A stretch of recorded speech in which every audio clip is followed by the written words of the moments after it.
Good evening. This is your friend Waidimo, CEO of Miss Lady Boss, mentor, stroke mental health advocate, and project board member of the news. I rarely do recordings, but I just felt so moved to do it since morning to talk about depression. The statistics are now 1 to 3 people are suffering from depression, and it's getting concerning because one cannot tell what is triggering things for everybody. Depression is caused by trauma, disease, losing a job, losing a spouse, losing a relationship, anything that directly affects your core identity.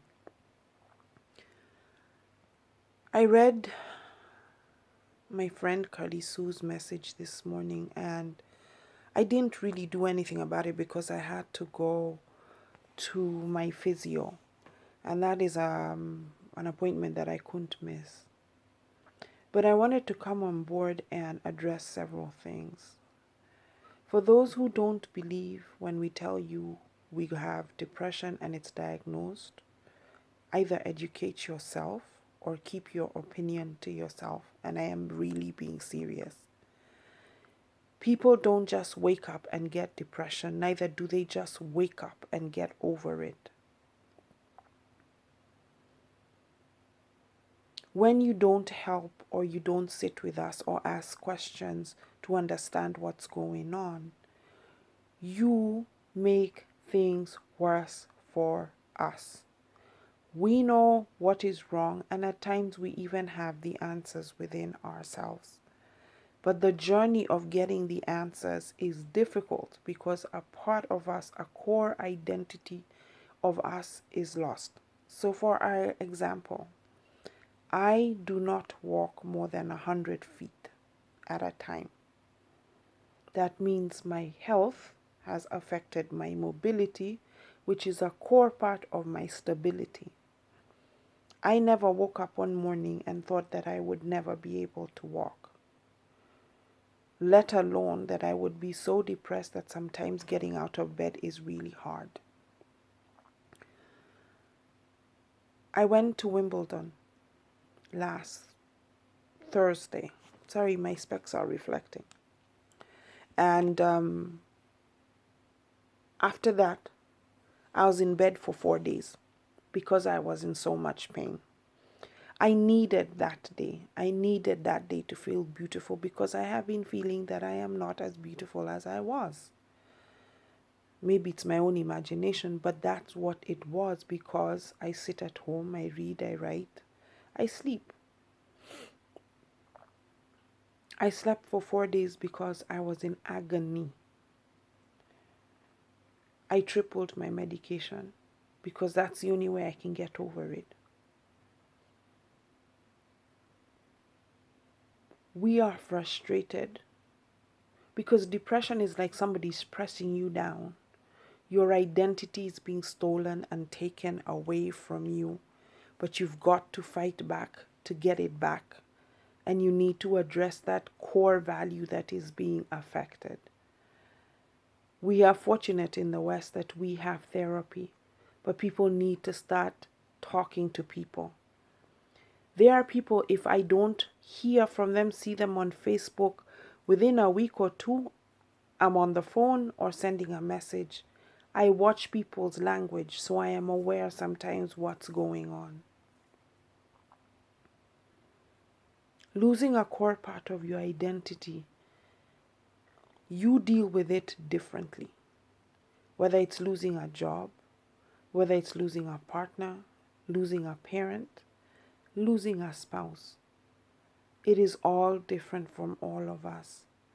But you cannot imagine the horror of us trying to figure out how to get out of bed or shower, and you come back and tell me, well, you have everything. You have a roof over your head. You have enough money in the bank. But I'll give you an example. Those things cannot buy me or give me a home. They cannot give me a child. They cannot magically fix my walking. I need to go through this process because I know I'm resilient. I will come out of it. It took 4 years to get here. It will take another 18 months to recover because I chose to leave work and remove one of the negative things from my life. I've heard judgments. And you judgmental people, I need to address this to you. I pray to God that you never have a disease, a disorder, or even any pain in your life. Sometimes we're on Facebook. Some of us, because we are laid out, we have nothing else to do. Our concentration span is zero. We have no motivation. We literally undress, shower, bed. We don't eat, or we do eat. And we sit there and we smile and we put the mac on, and everybody thinks everything's fine. I am telling you what is happening to me right now because I have had 3 or 4 weeks of a tough time. The people who got me through the last 4 years and without fear or favor of saying it are my mom and dad. My dad calls me every week and I call him every week. So we have 2 calls in a week. My mom does the same thing. And mommy's 911. Mommy, I can't cope. I want to die. I can't do it anymore. And yes, I've wanted to die. That's a fact. Because this existence is not what I expected. But common sense comes back to me and I'm like, okay, right, 4 days in bed. Yes, we need to clean the kitchen. And I do that. Today I've done a wash. But because I went to Hammersmith Hospital, today I have to rest. Because I don't know how tired my body is until morning. If you've lost your core identity, find out what it is that you have lost. If it is a job, find out what your transferable skills are. People are able to resurrect their lives differently. If you've lost a parent or a spouse or a child, mourn, grieve. You don't need permission from anybody. And for sure, they cannot tell you how long you should grieve. But when it starts affecting your life directly, or your other children, or your family, you need help. My diagnosis is secondary. It is not a primary. But because of the madness that goes with, I'm not allowed to have stress. The doctor told me today, Wairimo, you have to listen. Stress is not allowing you to heal.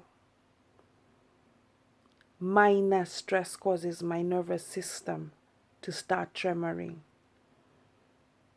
I am not exactly going to go out there and start having tremors. I have anxiety. I can't go into long distances without somebody because I am afraid of what will happen. Now I'm a type A. So can you imagine somebody who used to hop on a plane, go to LA, and suddenly I'm freaking out. How am I going to fly to Kenya? So, Kearney Sue, you and I are going to have a conversation. I understand your anger and I understand your frustration. And don't shut up. I'm here. You know I am here. Or get help. You know where to get help. You know where to get help. But the reality is we cannot continue like this. So my Christmas challenge is to you, pick up the phone. Stop WhatsApp and Facebook and looking at people's pages. Find out what's going on for your friends. Find out whether they're okay. Have coffee. Do something. But don't sit on your lofty thrones and judge people and say that you understand what you're going through. Or as a friend of mine said to me, I understand your pain. I have back pain. And I said, what are you on? She said, cocodamol. I said, oh, do you want to try fentanyl? So I'm trying not to cuss. I am being very polite. So on behalf of people going through depression, whether it's for long time for life or it's just short term because of situations. Stop judging. Listen. Listen to people. Take care. Me, Wairimo. Bye.